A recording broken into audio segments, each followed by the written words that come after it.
Bonsoir à toutes et à tous, bienvenue dans mon live 246 sur mon défi 365 jours de live. Je vous fais un live un petit peu tardif ce soir, peu de temps avant minuit. Voilà, je sors de mon premier live de healing, guérir la blessure d'injustice. Donc, cette blessure d'injustice, voilà, il y a beaucoup de choses qui résonnent pour moi. On a transformé beaucoup de choses ce soir.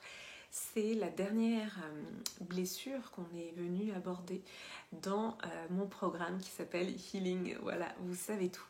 Donc, comme chaque soir, j'ai envie de vous partager un enseignement, une anecdote personnelle, une réflexion. Donc, quand vous êtes là, vous me faites un petit coucou dans les commentaires. Comme ça, je vois que vous êtes connectés à moi et je peux me connecter à vous.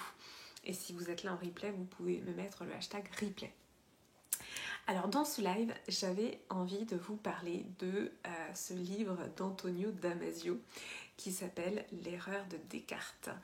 J'ai trouvé ce livre, alors ce livre il date des années 90 maintenant, mais c'est un livre qui a vraiment créé un précédent.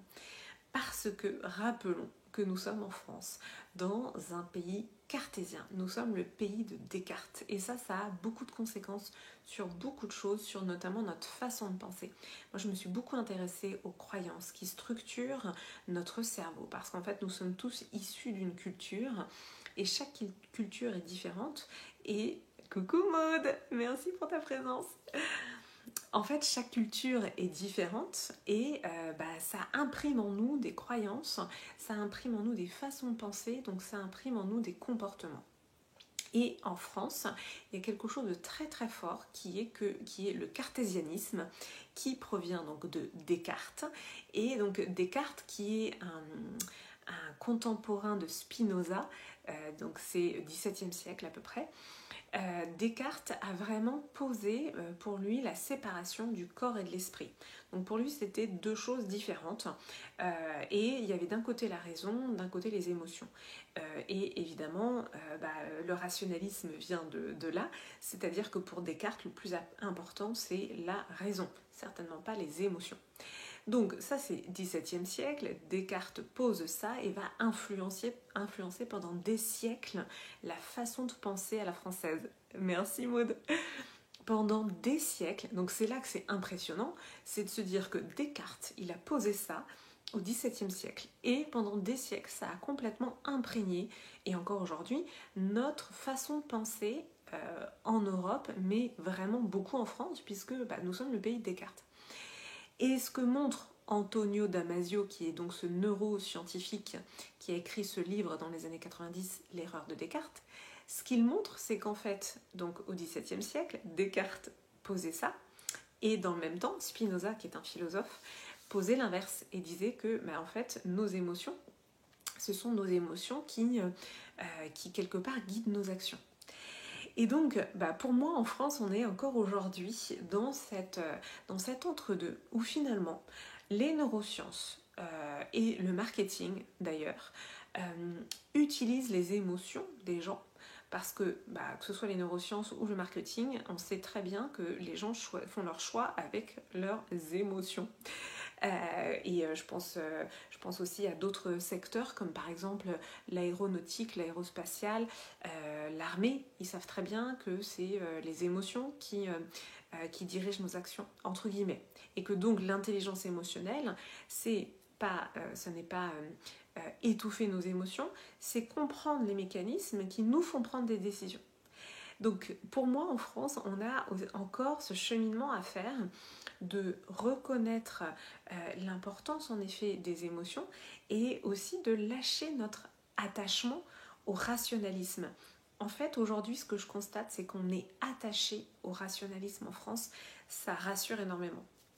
Et je le dis avec aussi, on va dire, une certaine humilité parce que moi je viens du rationalisme, voilà, je vais y arriver, puisque moi j'étais bonne élève, j'avais besoin de tout expliquer, de tout mentaliser, de tout rationaliser, d'autant plus que je l'ai partagé dans différents lives.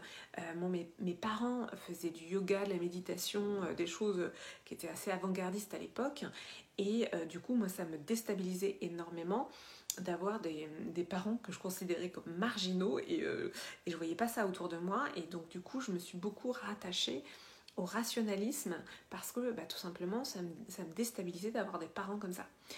Donc je vous explique mon cheminement parce que moi je suis un pur produit au départ du rationalisme à la française et que aujourd'hui j'en suis vraiment revenue. Donc c'est aussi pour ça que je vous fais ce live.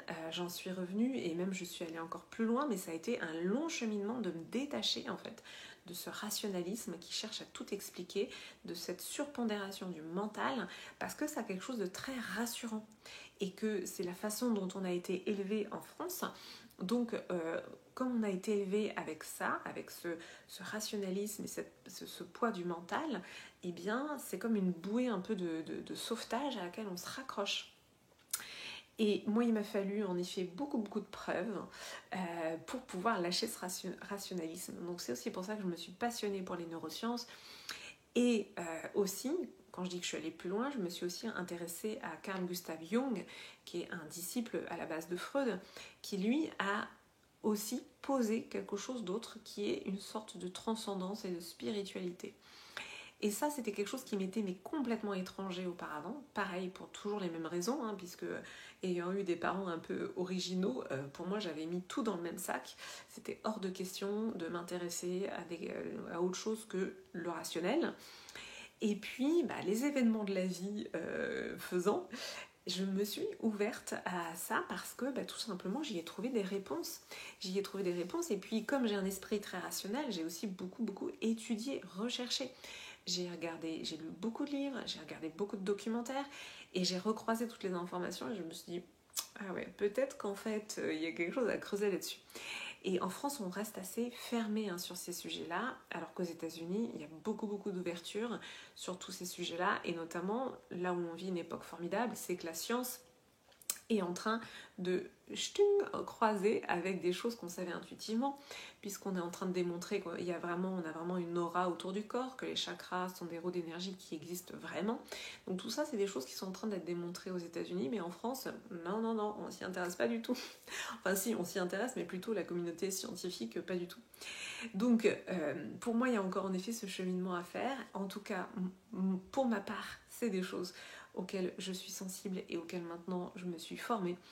Et c'est une sorte de coming out, ce live, puisqu'en effet j'utilise des techniques énergétiques dans mes accompagnements. Voilà, je vous explique tout le cheminement qui m'a mené à ça. Et c'était pas gagné parce que je pars d'un terrain très rationnel. J'étais très arc-boutée sur ma bouée de rationalisme que j'ai laissé, j'ai envie de dire, s'échapper au fur et à mesure du temps, puisque maintenant je n'ai plus besoin de cette bouée-là pour finalement comprendre les choses et puis me sentir aussi en sécurité. Voilà, c'était mon partage de ce soir. Il est très tard, mais vous pouvez encore nous rejoindre sur Intimacy devient la femme de ta vie. Quand je dis encore, je suis toujours évidemment en tarif de lancement sur ce programme, mais jusqu'à ce soir minuit, vous aurez un bonus qui est une session individuelle avec moi. Et demain, je vous annoncerai le deuxième bonus, puisque pendant 3 semaines, pendant toute la période de lancement du programme, je vous offre un cadeau par semaine différent, un bonus différent par semaine. Donc demain, je vous annoncerai le deuxième bonus de ce programme. Voilà, merci à toutes celles et ceux qui sont passés. Alors, Maud, je sais que tu es passé, je ne sais pas si tu es encore là, Jacques, Arnaud, Mickaël, merci à vous pour votre présence, même tardive. Je vous embrasse fort et je vous dis à demain pour donc, le live 247. Bonne nuit.